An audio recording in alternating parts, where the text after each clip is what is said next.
السلام علیکم ورحمۃ اللہ وبرکاتہ۔ دوستو، امید کرتا ہوں آپ تمام لوگ خیریت سے ہوں گے۔ قصص النبیین حصہ خامس کا ہمارا سبق چل رہا تھا۔ صلح حدیبیہ کا واقعہ شروع ہو گیا ہے اور اس کا آج دوسرا سبق ہے۔ دوستو، سبق شروع کرنے سے پہلے آپ لوگوں سے ایک گزارش ہے کہ جو لوگ ہمارے ویڈیوز کو دیکھتے ہیں، اگر ویڈیو اچھی لگے تو ایک لائک ضرور کر دیا کرے، اس لیے کہ اس سے جو پڑھانے والا ہوتا ہے اس کے اندر حوصلہ افزائی ہوتی ہے اس کی۔ اور جو لوگ سبسکرائب نہیں کیے ہیں چینل کو، سبسکرائب ضرور کر لے تاکہ انشاءاللہ اس سے آپ کو بہت زیادہ نفع بھی ہوگا۔ چلیے سبق شروع کرتے ہیں۔ بسم اللہ الرحمن الرحیم۔ الی مکہ بعد عہد طویل، ایک لمبی مدت کے بعد مکے کی طرف روانگی، ایک طویل عرصے کے بعد کیا ہے؟ مکے کی طرف روانگی۔ خرج رسول اللہ صلی اللہ علیہ وسلم من المدینہ فی ذی القعدۃ سنۃ ست مانے 6 معتمرا یعنی عمرہ کا ارادہ کیے ہوئے، الی الحدیبیہ، حدیبیہ کی جانب۔ یہاں پہ لا یرید حربا یہ جملہ معترضہ ہے، یعنی جنگ کا ارادہ نہیں کیے تھے آپ نے، یعنی جنگ کا ارادہ نہیں تھا۔ تو خرج رسول اللہ صلی اللہ علیہ وسلم، اللہ کے رسول صلی اللہ علیہ وسلم نکلے، من المدینہ، مدینے سے، فی ذی القعدۃ سنۃ 6 یعنی 6 ذی القعدہ کو، معتمرا عمرہ کا ارادہ کیے ہوئے، الی الحدیبیہ، کدھر؟ حدیبیہ کی جانب۔ لا یرید حربا یعنی آپ کا جنگ کا ارادہ نہیں تھا۔ ومعه 1500 اور آپ کے ہمراہ 1500 تھے، یعنی آپ کے ساتھ 1500 لوگ تھے۔ وساق معه الہدی، ہدی کہتے ہیں قربانی کے جانور کو، اور ان لوگوں کے ساتھ قربانی کے جانور تھے۔ ساق یسوق مانے یہ ہونا، ساتھ میں لے کر چلنا، جس کو ہانکنا بولتے ہیں، ساق یسوق مانے۔ تو وساق معه الہدی، اور ان لوگوں کے ان کے ساتھ کیا تھے؟ قربانی کے جانور تھے۔ واحرم بالعمرۃ، اور آپ نے عمرے کا احرام باندھ لیا تھا۔ لیعلم الناس، تاکہ لوگوں کو بتا سکے یا لوگ جان سکے، انہ انما خرج زائرا للبیت معظما لہ، کہ آپ بیت اللہ کی زیارت کے لیے اور اس کی تعظیم کے لیے آپ نکلے ہیں۔ وبعث بین یدیہ عینا لہ، عین کے معنی ہوتا ہے آنکھ، لیکن یہاں پہ مراد ہے مخبر، جو خبر دینے والا ہو۔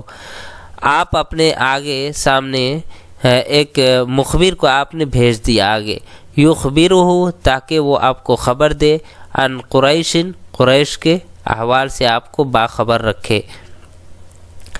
حتی اذا کان قریبا من اسفان، جب آپ مقام اسفان کے قریب پہنچے، اتاہ عینہ، تو آپ کا جو ایک مخبر تھا وہ آپ کے پاس آیا، فقال، اور اس نے کہا کہ انی ترکت کعب بن لؤی، کہ یقیناً میں نے کعب بن لؤی کو اس حال میں چھوڑ کے آیا ہوں کہ قد جمعوا لک جموعا، کہ وہ آپ کے لیے جمع غفیر کا لشکر جمع کر کے رکھا ہے، یعنی ایک بہت بڑا لشکر جمع کر کے رکھے ہوا ہے۔ وہ مقاتلوک، اور وہ آپ سے جنگ کرنا چاہتے ہیں۔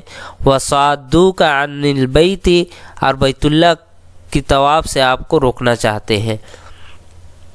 وسار نبی صلی اللہ علیہ وسلم، اللہ کے رسول صلی اللہ علیہ وسلم تھوڑی دور اور چلے، حتی نزل باقصى الحدیبیہ، یہاں تک کہ آپ حدیبیہ کے آخری سرے کے پاس پہنچے، اترے وہاں پر، علی ماء قلیل، جہاں پر بالکل تھوڑا سا پانی تھا۔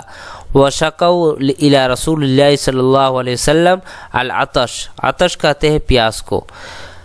تو لوگوں نے آپ صلی اللہ علیہ وسلم سے پیاس کی کیا کی؟ شکایت کی۔ فانتزع سہما من کنانتہ، انتزع مانے ہوتا ہے کھینچنا، سہم مانے تیر، اور کنانت مانے ترکش۔ تو آپ نے اپنے ترکش سے ایک تیر کھینچا، ایک تیر نکالا۔ ثم امرہم، پھر آپ نے لوگوں کو حکم دیا، ان یجعلوہ فیہ، کہ اس تیر کو کس میں؟ پانی میں ڈال دے، جو تھوڑا سا پانی تھا اس میں۔ فما زال یجیش لهم بالری حتی صدروا عنہ، یہاں تک کہ یعنی پانی میں جیسے ان لوگوں نے تیر کو ڈالا تو وہ پانی اتنا زیادہ بڑھ گیا، اس میں اتنا زیادہ برکت ہو گئی کہ بالرأی یعنی شکم شیر ہونے والوں کے لیے، پینے والوں کے لیے، حتیٰ صدروا عنہ، یہاں تک کہ وہ لوگ اس سے لوٹ آئے. یعنی صدروا عنہ کا جو یہاں پہ حاشیہ میں دیا ہوا ہے دیکھ سکتے ہیں، ای رجعوا عنہ وہم روات، یعنی اس سے لوٹ آئے، وہم روات، اس حال میں کہ وہ لوگ شکم شیر ہو چکے تھے، یعنی ان لوگوں کی پیاس بجھ چکی تھی. اسی کہہ رہے ہیں کہ اتنا زیادہ پانی وہاں ہو گیا، آپ صلی اللہ علیہ وسلم کے اس تیر کو ڈالنے کی وجہ سے اس میں پانی میں برکت، حتیٰ صدروا عنہ، یہاں تک کہ وہ لوگ اس سے شکم شیر ہو کر واپس آ گئے اور آپ کے جانور بھی پی لیے. وفزعت قریش لنزول رسول اللہ صلی اللہ علیہ وسلم علیہم، اور قریش جو ہے آپ صلی اللہ علیہ وسلم کا ان کے پاس اترنے کی وجہ سے وہ لوگ گھبرا گئے. فأحب ان يبعث إليهم رجلا من اصحابه، تو آپ نے چاہا کہ ان کی طرف، ٹھیک ہے، ان کی طرف اپنے ساتھیوں میں سے ایک ایسے شخص کو بھیج دے، کسی شخص کو بھیج دے. فدعا رسول اللہ صلی اللہ علیہ وسلم عثمان بن عفان، تو آپ صلی اللہ علیہ وسلم نے حضرت عثمان بن عفان کو بلایا. فارسلہ الی قریش، آپ قریش کی طرف ان کو بھیج دیا. وقال، اور آپ نے کہا کہ اخبرہم، کہ انہیں خبر دینا، بتانا، انا لم نأتی لقتال، کہ ہم جنگ کے لیے نہیں آئے ہیں، وانما جئنا عمرا، بلکہ ہم عمرہ کے ارادے سے آئے ہیں. ودعوہم الی الاسلام، اور انہیں اسلام کی دعوت دینا. وامرہ، اور انہیں حکم دینا، ان یأتی رجالا بمکہ مؤمنین ونساء مؤمنات، کہ جو مکے کے مومن مرد اور مومن عورتیں ہیں ان کو آنے دے، یعنی آنے کے لیے انہیں حکم دینا. فیدخل علیہم، پھر وہ ان کے پاس داخل ہوئے گئے.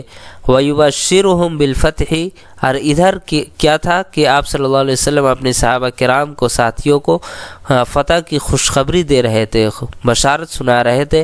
ویخبرہم، اور انہیں یہ خبر دے رہے تھے، ان اللہ عز وجل مظہر دینہ بمکہ، کہ اللہ تبارک و تعالی ان قریب اپنے دین کو مکے میں غالب کرنے والا ہے.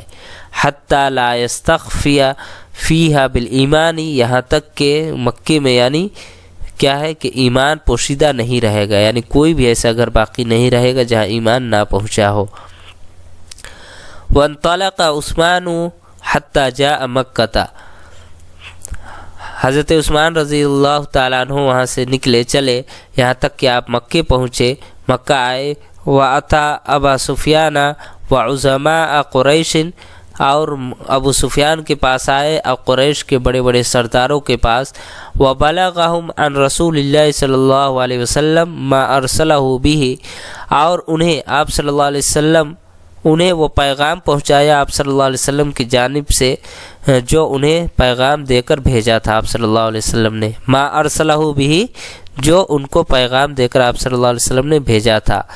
قالوا لعثمان، حضرت عثمان سے ان لوگوں نے کہا، حین فرغ من رسالت رسول اللہ صلی اللہ علیہ وسلم الیہ، جب وہ اللہ کے رسول صلی اللہ علیہ وسلم کے پیغامات کو ان کو سنا کر جب وہ فارغ ہو گئے تو ان لوگوں نے حضرت عثمان سے کہا کہ ان شئت ان تطوف بالبیت، اگر تم بیت اللہ کا طواف کرنا چاہتے ہو، فتوف تو تم طواف کر لو. فقال، تو آپ نے کہا حضرت عثمان نے کہ ما کنت لافعل، میں ہرگز یعنی طواف نہیں کروں گا اس وقت تک، حتی یطوف به رسول اللہ صلی اللہ علیہ وسلم، یہاں تک کہ اللہ کے رسول صلی اللہ علیہ وسلم طواف کر لے، یعنی جب تک اللہ کے نبی صلی اللہ علیہ وسلم بیت اللہ کا طواف کر کے فارغ نہ ہو جائے اس وقت تک میں طواف نہیں کروں گا.